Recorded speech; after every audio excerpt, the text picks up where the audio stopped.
Audio Jungle.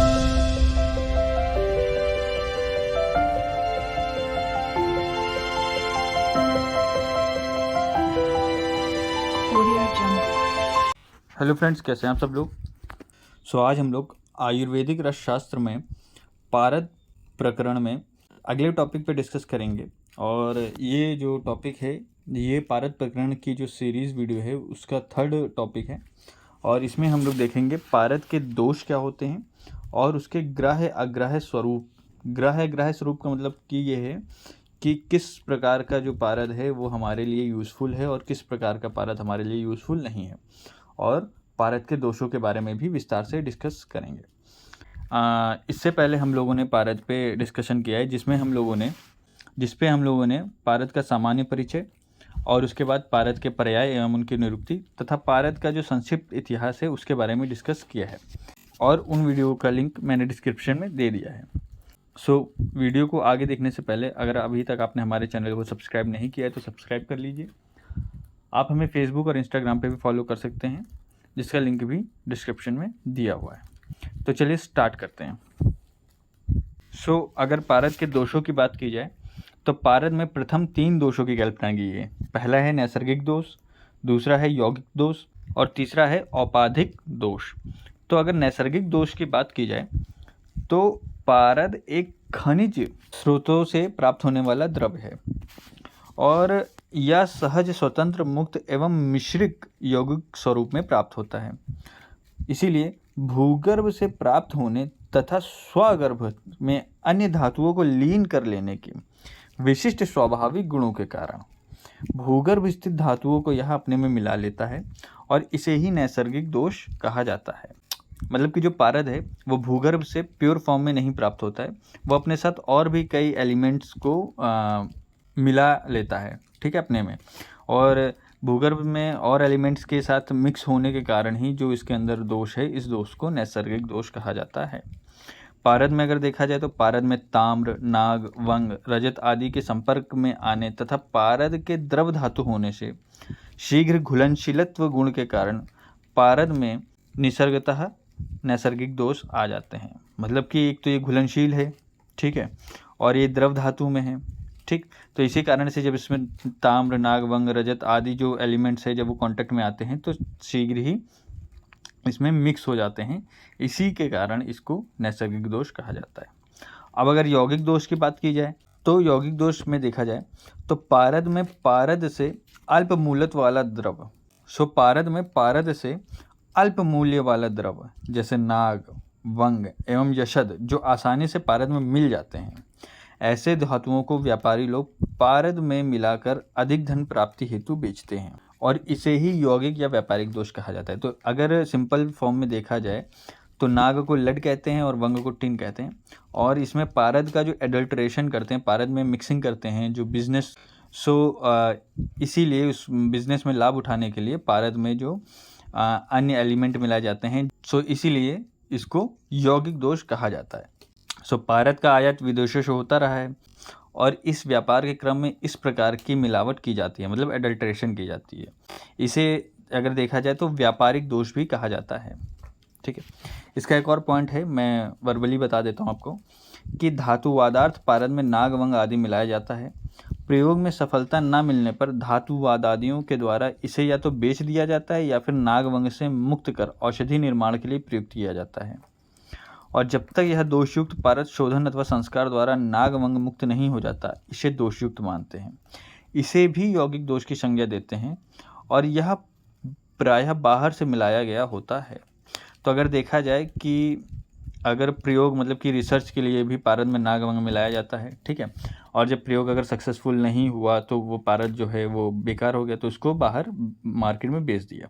अब इसे औषधि निर्माण में यूज़ करने के लिए दोषों से मुक्त करना चाहिए, तब इसमें शोधन और संस्कार किए जाते हैं, ठीक है। और इसमें तब तक किए जाते हैं जब तक यह जो यौगिक दोष हैं इनसे मुक्त नहीं हो जाते, और इसे भी यौगिक दोष की संज्ञा दी गई है, ठीक। अब इसके बाद देखते हैं औपाधिक दोष या कंचुक दोष, ठीक है। ये तीसरा मुख्य दोष है। इसमें अगर देखे जाए तो दोषों के कारण पारद पर एक प्रकार का आवरण सा प्रतीत होता है।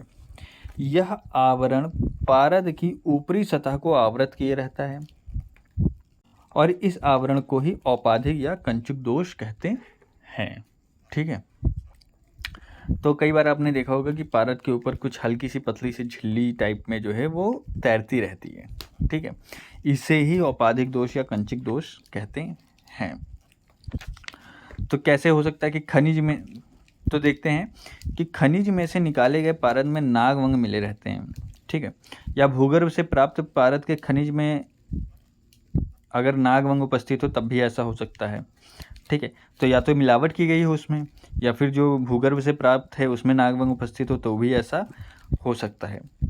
साहित्य में देखा जाए तो जिस प्रकार से सांप पर स्थित केचुली होती है उसी की समानता देकर सर्प के ऊपर स्थित आवरण कहने से कंचुकी शब्द आवरण मात्र के रूढ़ हो गया है। मतलब कि जो कंचुकी शब्द है, जिस प्रकार से सांप में केचुली को कंचुकी कहते हैं, उसी प्रकार से जो पारद के ऊपर जो पतली सी लेयर होती है मिलावट के कारण हो जाती है औपाधिक दोष के कारण, उसे भी उसके कारण भी ये जो कंचुकी शब्द है ये रूढ़ हो गया है। इसी आवरणार्थ को लेकर पारद में विजातीय द्रव्य के आवरण को औपाधिक या कंचुक की संज्ञा दी गई है। ठीक है, अच्छा, अब अगर मॉडर्न से इसको कोरिलेट किया जाए तो पारद की जो स्पेसिफिक ग्रेविटी है, ठीक है, जो कि 13.06 एट 0 डिग्री सेल्सियस पर है, यह विशिष्ट गुरुत्व पारद में मिश्रित धातुओं से अधिक होने के कारण पारद ऊपरी सतह पर तैरता रहता है।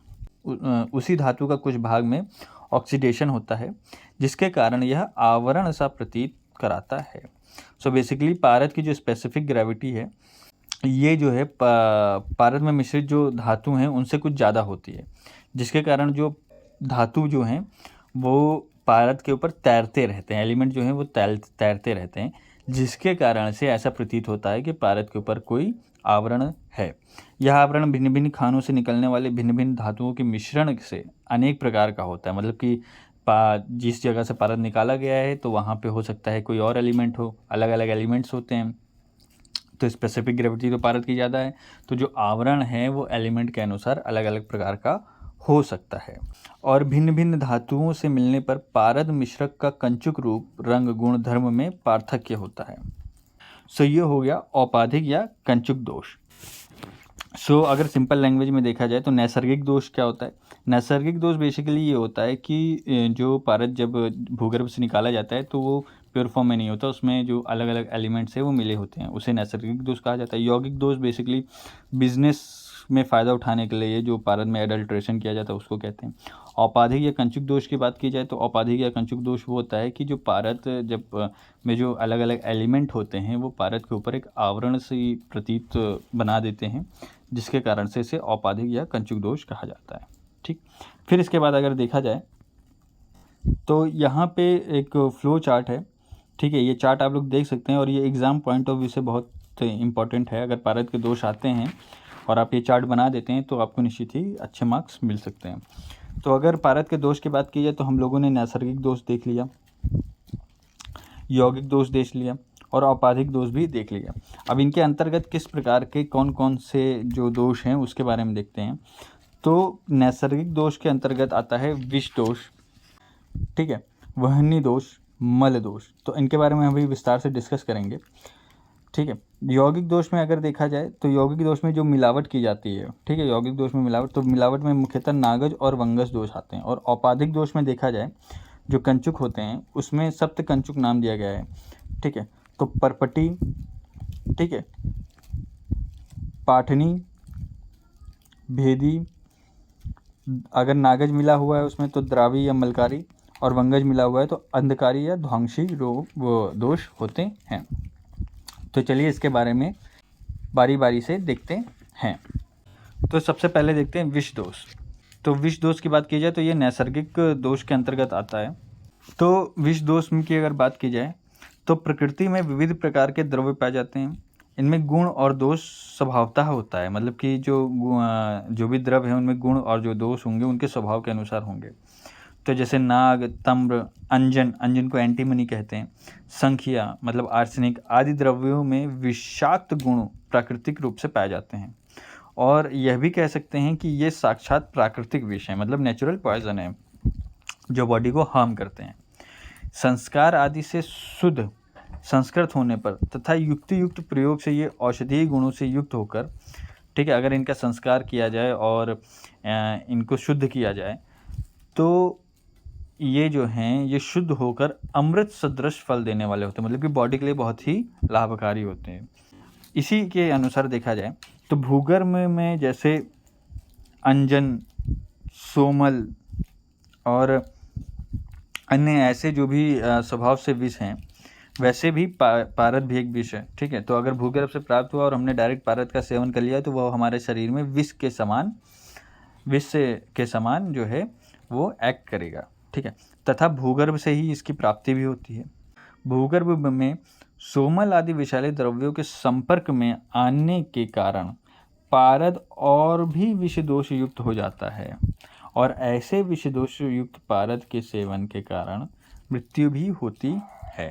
सो बेसिकली विषदोष का कहने का मतलब ये है कि पारद जो है वो प्योर फॉर्म में तो निकलता नहीं है, ठीक है, एलिमेंट्स के साथ मिलकर निकलता है। और ये एलिमेंट्स भी होते हैं, वो कई बार ऐसा होता है कि जिन एलिमेंट्स के साथ निकलता है वो भी बॉडी के लिए हानिकारक होते हैं। और पारद स्वयं अगर उसका शुद्धि और संस्कार ना किया जाए, वो खुद भी पारद बॉडी के लिए हानिकारक होता है। खुद तो पारद बॉडी के लिए हानिकारक है ही अगर इम्प्योर फॉर्म में है, और जिस एलिमेंट्स के साथ वो है वो भी बॉडी के लिए हानिकारक है। इसी के कारण इसको विष दोष कहा जाता है। अब अगर मल दोष की बात कहा जाए तो मल दोष भी नैसर्गिक रूप से होता है, मतलब भूगर्भ से निकलने के कारण होता है। और इसका कारण जो होता है वो भूगर्भ में स्थित पारदोत्तर धातुओं का मिश्रित होना है, ठीक। और इसके कारण पारद का वर्ण मलिन होता है, मतलब कि जो पारद का जो सामान्य स्वरूप है, जो वर्ण है वो मलिन होता है, ठीक। तो भूगर्भ से प्राप्त है। अब जो चीज़ प्योर नहीं है तो उसकी जो चमक है और जो उसका स्वरूप है उसमें भी डिफरेंट आएगा। इसी के कारण से इसको मल दोष कहा जाते हैं। और मल दोष के जो पारद है, अगर हम उसका सेवन कर लेते हैं तो उससे हमें मूर्छा, भ्रम आदि रोग उत्पन्न हो सकते हैं, ठीक। अब इसके बाद फिर देखते हैं वह्नि दोष। तो वह्नि दोष की बात की जाए तो वह्नि दोष भी नैसर्गिक रूप से होता है, ठीक है।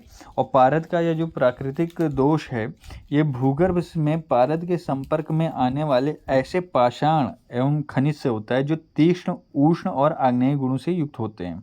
और भूगर्भ में से पारद के वाष्प रूप में उड़न कर शीतल होने से पूर्व ही विभिन्न ऐसे पदार्थ मिलकर वह्नि दोष हो जाता है। तो बेसिकली इसमें ये कहा गया है कि जो फॉसिल्स होते हैं ज़मीन के नीचे, जो खनिज होते हैं और जो पाषाण होते हैं, ठीक है, जो स्वभाव से तीक्ष्ण, उष्ण या आग्नेय गुण के होते हैं, सो इन गुणों के, इन चीज़ों के मिलने के कारण जो होता है वो पारद में दोष उत्पन्न करता है, जिसे वह्नि दोष कहते हैं।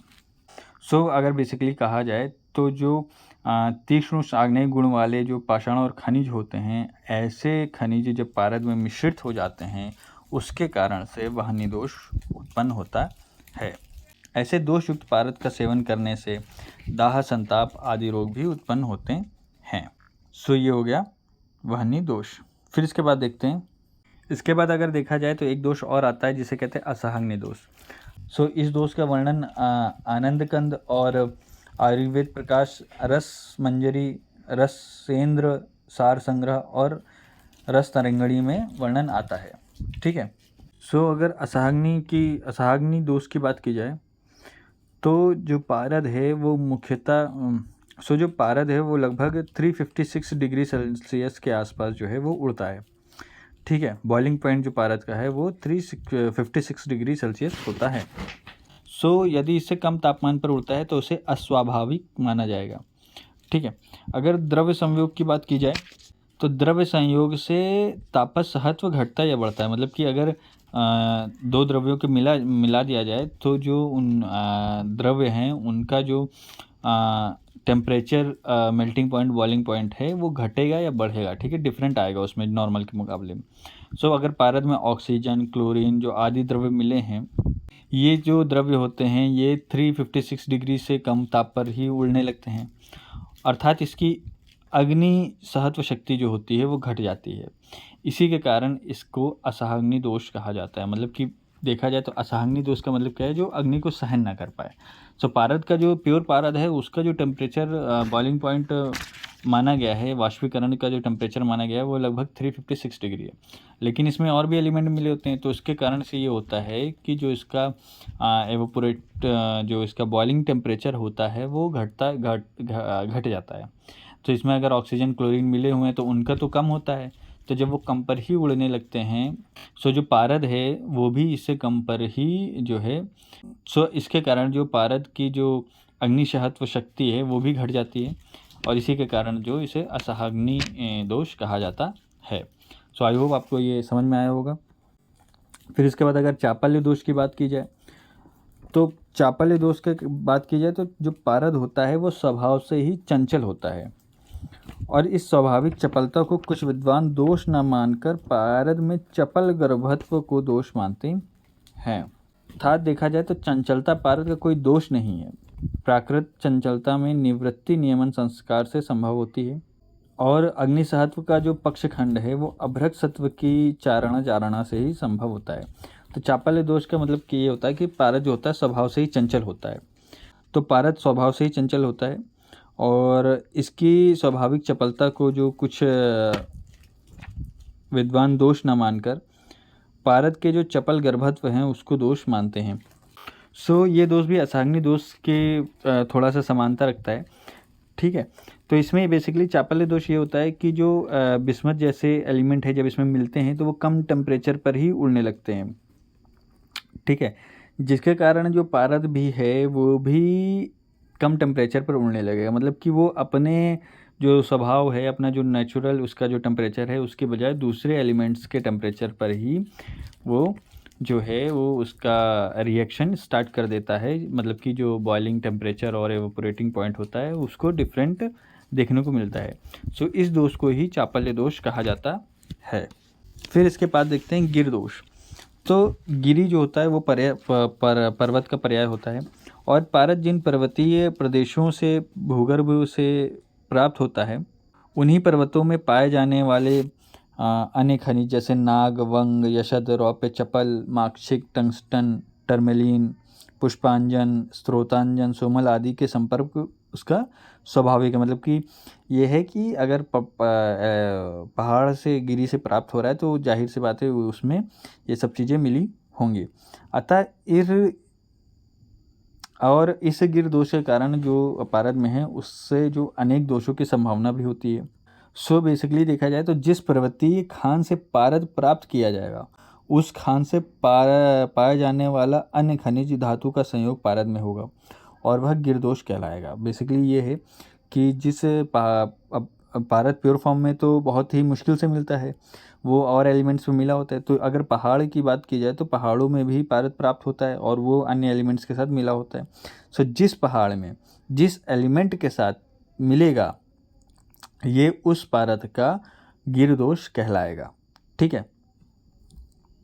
क्षेत्र भेद से इन दोषों को तारतम्य भिन्न भिन्न हो सकता है, ठीक है। मतलब कि कहीं किसी क्षेत्र में जो पारद पाया जाने वाला है उसमें कोई अलग एलिमेंट मिले, किसी दोष में जो किसी अन्य देश में कोई पारद पाया जा रहा है तो उसमें कुछ अलग एलिमेंट भी मिल सकता है।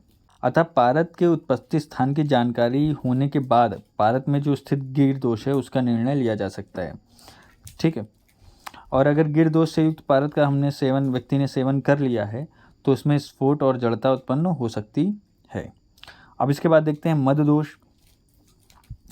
तो मद दोष का मतलब यह है कि पारद यदि किसी अन्य धातु से मिलकर अलॉय के रूप का हो और वैसी स्थिति में उसके सेवन से विकार उत्पन्न हो तो इसे मद दोष कहा जाता है, ठीक है। और इस दोष को रस प्रकाश सुधाकर तथा रस कामधेनुकार ने स्वीकार किया है। और ऐसे पारद के जो सेवन है इसके सेवन करने से उन्मत्तता जो है वो उत्पन्न होती है। सो ये हो गया मद दोष। फिर इसके बाद देखते हैं दर्प दोष।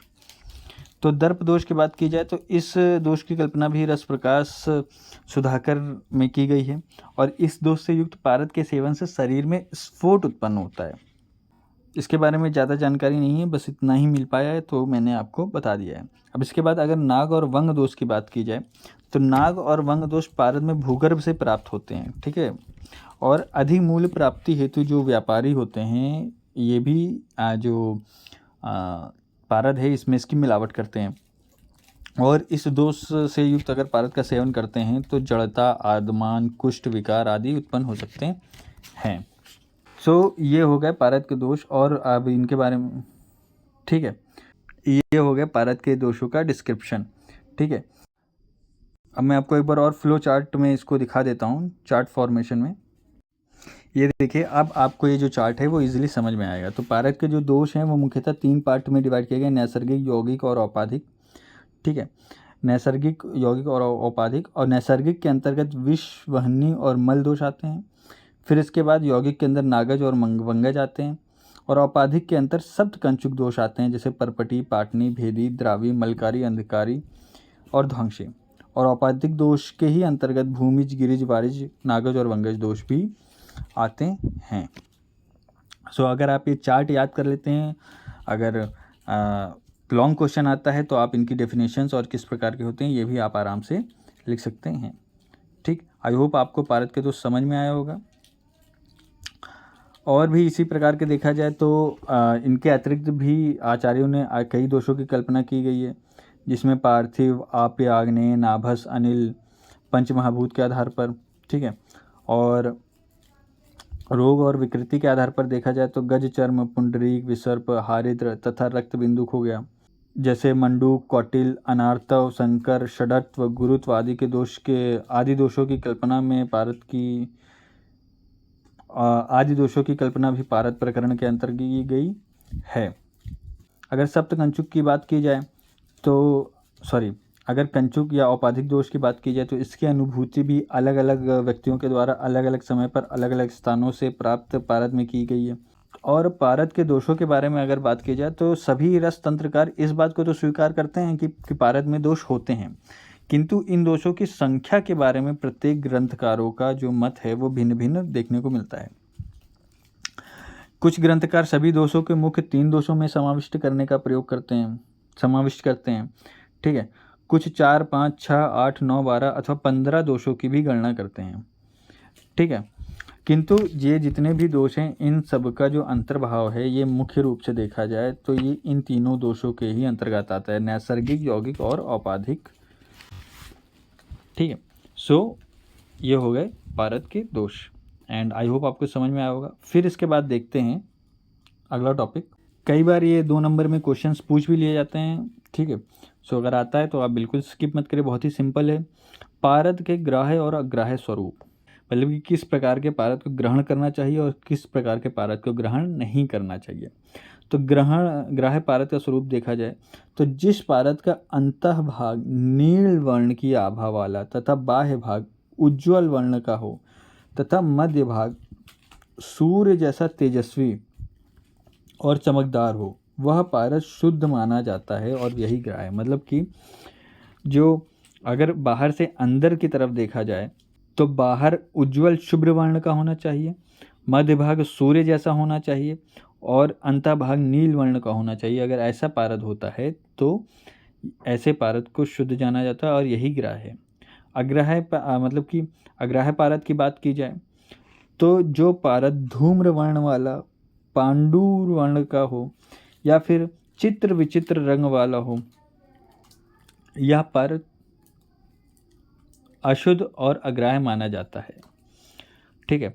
खान से प्राप्त पारद में नागवंग आदि जो पदार्थ हैं वो दोष के रूप में मिले होने के कारण पारद का वर्ण धूम्र वर्ण, पांडुर वर्ण या चित्र विचित्र वर्ण का होता है और ऐसा पारद अशुद्ध होता है। तो ऐसे पारद को प्राप्त करके इसके संस्कार अथवा औषधि कार्य के लिए भी नहीं लिया जाता है।